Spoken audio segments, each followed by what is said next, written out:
Hello again. So this is part two of my lecture on ancient music. And this lecture is going to focus primarily on the Greeks because we just know more about the role that music played in Greek society, about Greek musical instruments, about Greek music theory, than we do about other cultures. We still don't have a lot of examples of actual ancient Greek music, unfortunately. So last lecture, you might recall that I mentioned about the very oldest piece of music in existence, the oldest piece that has been preserved, in this case on a clay tablet, and that was by the Mesopotamians. Specifically, this piece is called the Hurrian Cult Song, and I put a link up so that you could listen to it. And that song dates from about 1400 BC. And was this clay tablet, which contains the notes, was discovered in modern day Turkey, I believe. To get to the next oldest piece of music, we actually have to go forward in time about 1600 years or so to the 2nd century AD, that is the 100s AD. And I will put a couple of examples of some music from that time, and both of these are Greek. They're in the Greek language and they are representative of the Greek culture. One of them is the Epitaph of Seikilos, and this, I believe, is the oldest complete piece of music that has been written down and preserved, whereas the Hurrian Cult Song, parts of that clay tablet were damaged and we can't actually make out the entire song. The Epitaph of Seikilos was preserved, and what it is it's a song that was written on some guy's tombstone. Some guy named Seikilos, back in the 2nd century, decided that he wanted to have his favorite drinking song carved into his tombstone. And so we see there not only the words, but the notes, and the thing is complete. So when it was discovered back over 100 years ago, archaeologists were able to decipher it, and we can make a recording to it and listen to it today. So I'll put a link to that one up. Another one from around the same time is called the Delphic Hymn to Apollo. And some of you may be familiar with the Oracle at Delphi, which was a very important place in the ancient world. Delphi was a town in Greece, and it was there that you would go to sort of have your fortune told or your questions answered by the oracle. The oracle was like a priestess in a temple, actually built into a cave. And if you went to Delphi to ask the oracle a question, then you might have heard music just like what I'm going to link to, the Delphic Hymn to Apollo. Now, as I said, we don't have a lot of other examples of Greek music, unfortunately, maybe a dozen or two, and many of those are fragments. But we do know a lot about what the Greeks thought about music because they wrote about it. We know that they had music competitions, for example. We know that their ancient dramas, if you're familiar with the tragedies of Aeschylus or Sophocles or Euripides, major portions of those plays were sung, not just spoken. And even the speaking might have been done in a sort of a chanting sort of way, rather than the way you would see someone speak in a play today. We know that music played an important role in their religious observances as well. So I'll get into all of that, but where I'm going to start is with Pythagoras. And I put a link up also in D2Well, a couple of sources there about Pythagoras. You are probably familiar with Pythagoras as the great ancient Greek mathematician, lived during I believe the 6th century BC. But what you might not have known is that Pythagoras is not only sort of like the great-granddaddy of all mathematicians, he is also the great-granddaddy of all music theorists. And this is not a coincidence. It's because Pythagoras and his followers, because Pythagoras was sort of like a messianic figure almost, sort of like this sounds kind of sinister, but kind of like a cult leader. He had followers, he had disciples, he inspired a whole sort of movement, almost a religious movement, which believed that the ultimate force in the universe was not the gods or some single god. It was math/music. And that math and music are really two different sides of the same coin. You could say that music is just math that you can hear. Now this might seem kind of like a strange idea, like the ultimate reality of the universe is math rather than, let's say, physical matter or energy or something like this. But it's actually an idea that is kind of far-seeing and has been very influential throughout history, and especially in the sciences. When you think of, one of the main tools of scientists is math. The idea that we have to observe and take measurements and use mathematical formulas to understand nature is a Pythagorean idea, we could say. Think of, for example, string theory. If you're familiar with string theory, it's just a theory, but it's this idea that in order to understand, let's say, how the main forces of the universe might combine in a certain way or be aspects of each other, and how we can understand the ultimate nature of the universe, a lot of scientists are proposing this idea of string theory, where they say that what we think of as, let's say, subatomic particles, like electrons or quarks or whatever, are really strings. We're seeing just part of a string that exists in 11 different dimensions and is vibrating. Now, who knows, how would you test this idea? I have no idea. I don't think there are too many people in the world who really understand string theory, but you can look it up. It's a theory that's being proposed, and it's sort of like maybe, the ultimate manifestation of Pythagoras' idea in a sense. Apparently, the legend goes that Pythagoras hit upon this relationship between math and music as he was walking past a blacksmith shop. So he's walking past a blacksmith shop, and the door was open to the shop, because of course it's hot in a blacksmith shop. You got a fire in there, and so it would be an open area.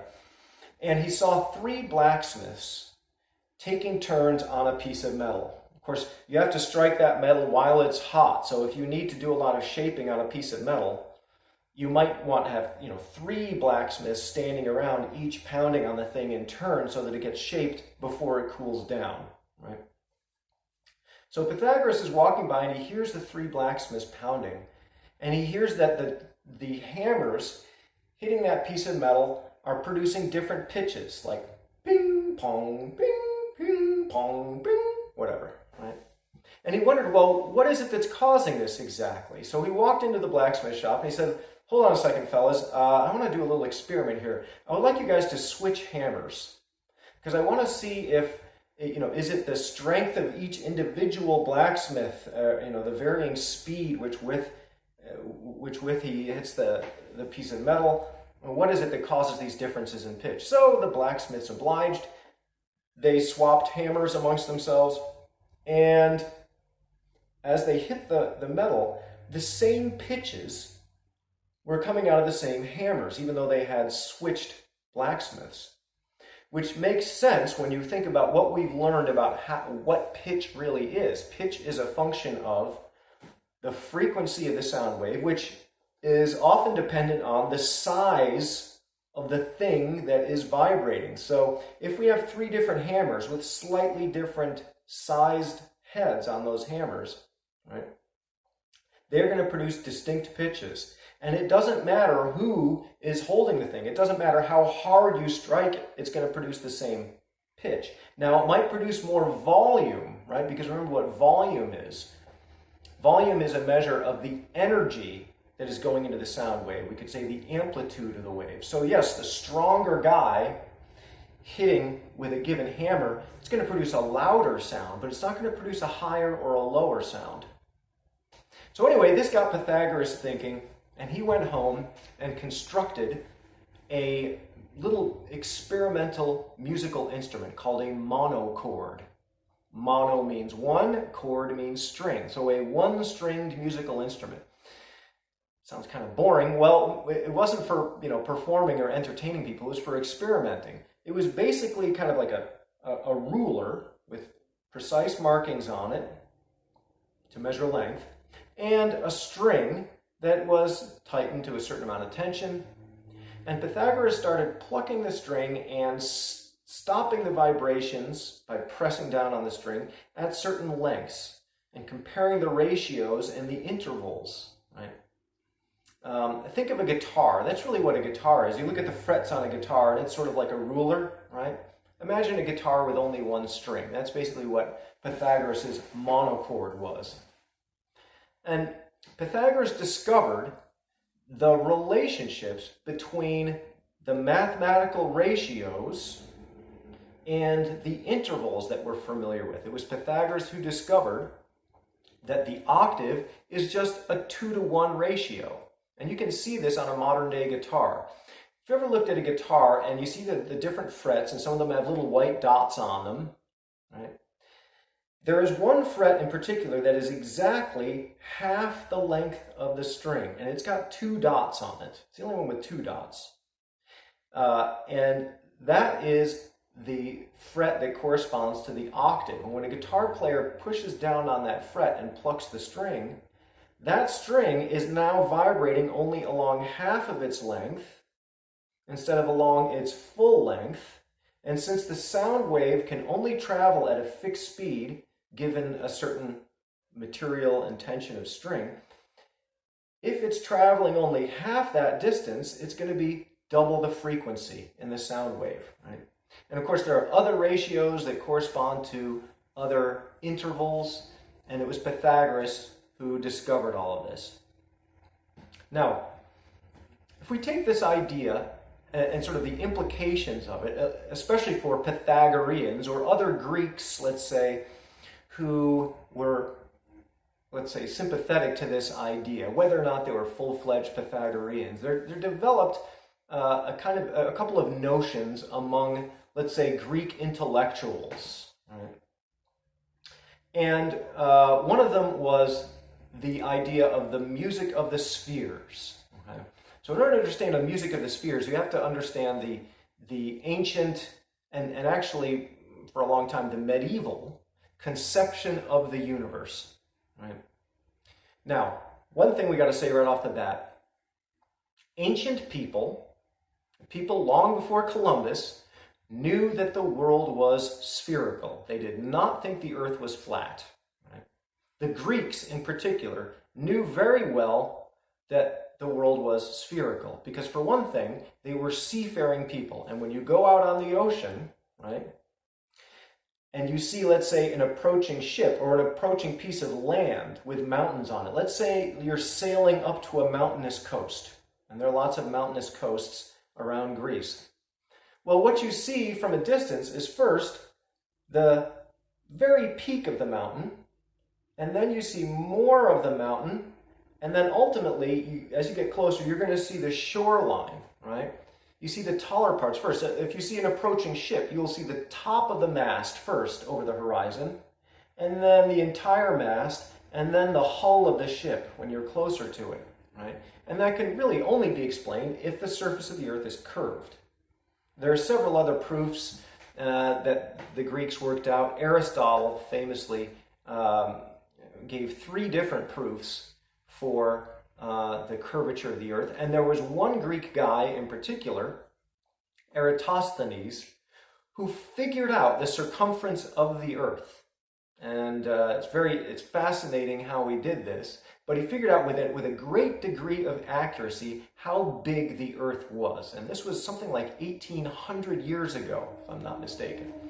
So the Greeks were very, very smart, for one thing. And they knew that the earth was round. But here's their theory of the universe. They believed that the earth was at the center of the universe, right? And surrounding the earth were these sort of transparent spheres that were nested one within the other. And embedded in these different spheres were the sun, the moon, the observable planets. So the Greeks could see Mercury, Venus, Mars, Jupiter, and Saturn. You need a telescope to see beyond Saturn. But all those planets were very familiar to the Greeks, who again made very close observations of the movements of the planets and the stars. They had to, again, as seafaring people, in fact, all agricultural people need to know about the motions of the stars and planets because it affects when you plant your crops. You need to know when a certain star is rising at what time of year so that you know when to plant and you know when to harvest. Because if you plant too soon, you could get an early frost and your little plants all die. If you wait too long to harvest, you can get a frost and all of your fruit or whatever is frozen and useless. So you need to know precise dates, and the way you do that is by looking at the stars, seeing the constellations come and go at different times of year. So here's what the Greeks must have figured. Well, we've got the earth and we have these spheres.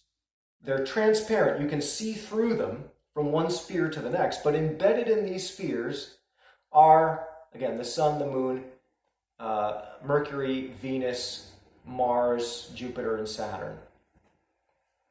By the way, the word planet is a Greek word. It means wanderer, because the planets appeared to wander against the backdrop of the stars. And the stars themselves were the outermost sphere because they appeared to be fixed. I mean, they were moving around the earth, but none of them seemed to move. Whereas the planets do move. You can observe them from one night to the next or over a period of many nights and see that their position has changed relative to the stars. And since they're all moving at different speeds, that must mean that they're moving independently of each other, and that's why we have these spheres embedded one within the other.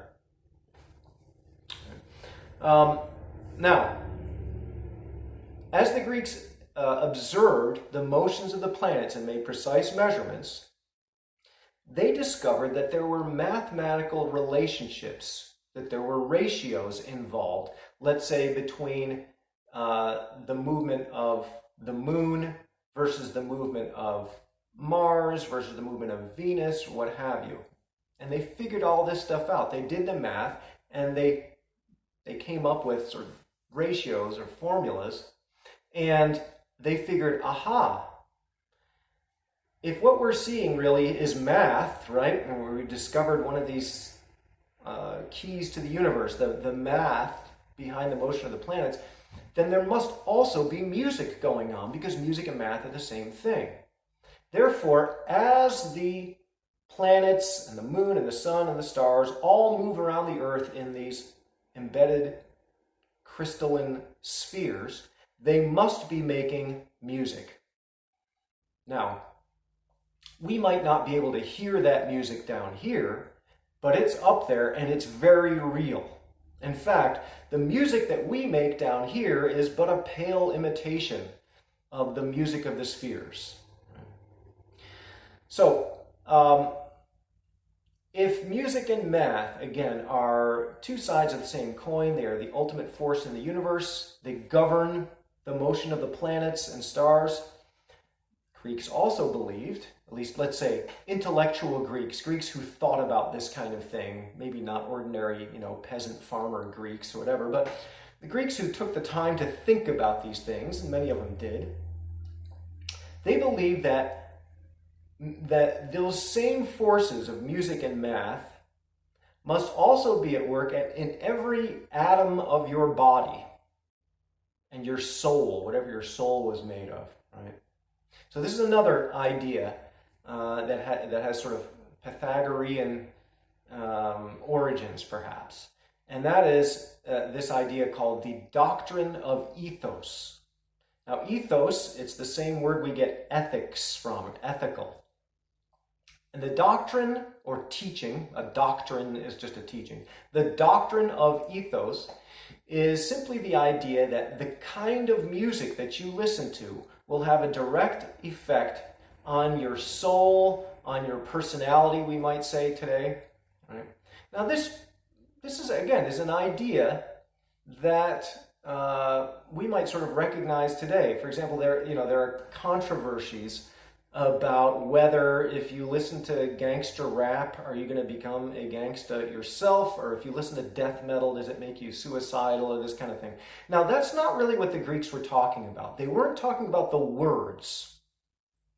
They were talking about the intervals, right? We could say the pitches or the intervals, which, remember, are just differences in frequency between pitches, and they correspond to ratios.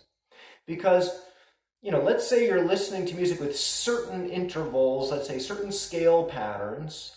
Those are going to get your molecules moving in a certain way or influence your soul or your psyche in a certain way. And that could be for better or for worse. So the Greeks believed that if you listen to certain kinds of music that used certain kinds of scales or interval patterns, it might warp and distort your personality, make you into a sort of a neurotic person. But if you listen to other kinds of music, it would make you brave and virtuous. And again, this has to do with just the mathematical relationships between the intervals/pitches in the music. So it has to do with the sound, not necessarily the words that are being sung. So that's the doctrine of ethos. The Greeks had some pretty specific ideas about music. If you've ever read Plato's Republic, I believe he talks about music there. I believe it's in the Republic that Plato talks about how the proper education of a young man, and women were unfortunately mostly not educated in the ancient Greek world. It was only men who would go to school, receive an education of any kind. That you have to strike a proper balance between gymnastics, or athletics, and music. Because if there was too much music study and not enough athletics or gymnastics, you would create sort of a sissy, an effeminate, weak man. On the other hand, if you had too much gymnastics or athletics and not enough music, you would create sort of a brute. We don't want that either. We want the golden mean. We want to strike some kind of a balance. Okay, so those are some ideas that the Greeks had about music. We also know about the role that music played in Greek worship. Now, of course, the ancient Greeks, before, let's say, the Christianization of the Roman Empire. Now, Greece was eventually kind of incorporated into the Roman Empire around roughly the year 200 or so BC. But and the Roman Empire, as we'll discuss later probably, became Christianized in the mid-300s AD, early to mid-300s AD. Before that, obviously, the Greeks and the Romans were pagans. They believed in a variety of different gods, some obviously very similar to each other, like Zeus for the Greeks and Jupiter for the Romans, Ares for the Greeks, and Mars for the Romans, the god of war, etc., etc. Basically different names for more or less the same god. Two gods in particular, very important in Greek religion, and those were Apollo and Dionysus. In some way, these two gods were opposites. Apollo was the god of the mind, we could say, of all intellectual pursuits. He was the god of prophecy, the god of medicine, and also the god of music. Dionysus, on the other hand, was the god of several things, but the thing that he's best known for is he's the god of wine. And what does wine do to you? It brings out your emotions, makes you a little crazy, right? So we can think of Apollo as being sort of cerebral, intellectual, and Dionysus as being more emotional. Right? Now, although the Greeks believed in these different gods, you would sort of be a devotee or a member of the cult of one particular god in most cases. You would attend services at the temple of Apollo or the temple of Dionysus. And there would be many different temples in any decent-sized Greek town. We know the instruments that were played at these different temples, and they reflect the character of these two different gods. So in the temple of Apollo, the instrument that would be played was something called the kithara. By the way, the kithara, which we spell today using, like English letters, K-I-T-H-A-R-A, that's where we get the word guitar. Guitar, ultimately, if you trace that word back, goes back to kithara. The modern day kithara doesn't look all that, or the ancient kithara doesn't look all that much like a modern day guitar. It sort of does. It's played more like a harp. You've seen those those sort of cartoonish versions of the ancient Greek harp. This is kind of like that, but it had an extra sort of resonating box, sort of like the body of a guitar, and a hole in it to give a little amplification. And you would kind of hold it this way and strum it, right? And that's what you would hear in the Temple of Apollo. In the Temple of Dionysus, very different instrument, an instrument called the aulos, A-U-L-O-S, which was kind of like an oboe. It was a double reed woodwind instrument. And apparently it had a sort of shrieking, wailing, piercing kind of tone, which is well suited to a temple full of drunk people, which is drunk, crazy, emotional people, which is what you'd have in the Temple of Dionysus versus the very different atmosphere in the Temple of Apollo. So a little bit about those two instruments. There were other instruments. There was a lot of music going on in the ancient Greek world. As I said, there were music competitions, the theatrical productions, the Greek tragedies certainly were musicals in part. We know a lot about the role of music in Greek life. We know a lot about Greek music theory, the kinds of scales that they used, for example. Unfortunately, we just don't have a lot of examples of the music itself. I'll put two of those examples that I mentioned up on the YouTube channel, or on D2L. But that's going to pretty much have to wrap it up for my coverage of ancient music. And this is the last lecture before the test. So I'll just say again, if you have any questions between now and the test, please feel free to shoot me an email. I'll put some more info up on D2L to help you out. Till then, we'll see you for the test.